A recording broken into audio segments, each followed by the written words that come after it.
B2B organizations, we know that sales cycles are generally quite long and the cost of sale is very high. A usual B2B deal could take anything from 3 months to 2 years, and there's a lot of interactions that happen. So the cost of acquiring a customer is quite high.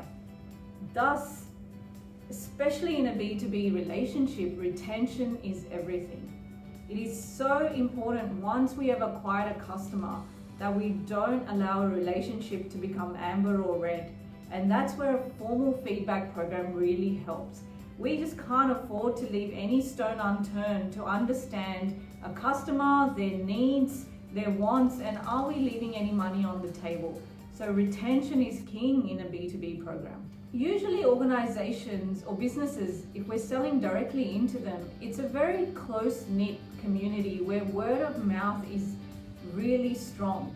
There's industry leaders that talk to each other in formal and informal settings. They actually seek each other's feedback before choosing a partner, before choosing an organization, because there is more risk involved in this decision they're making. It's very high risk as opposed to a consumer going and buying, say for example, a pizza. They may not take anyone's opinion before they buy a pizza.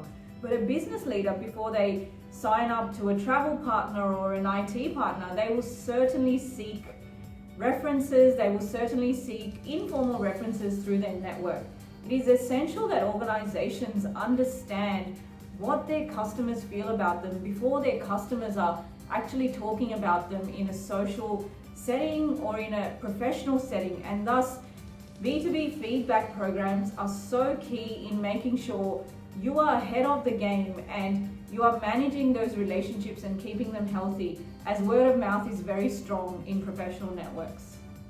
If you talk about the general economics of a feedback response, in a B2B scenario, each piece of feedback and each insight is just worth a lot more in dollar terms. If a $1 million client was to give you one piece of feedback and that allowed you to either save or cross-sell or upsell or keep that relationship in place, that one piece of feedback has a greater value. Thus, B2B pieces of feedback are not only essential, but they are more valuable.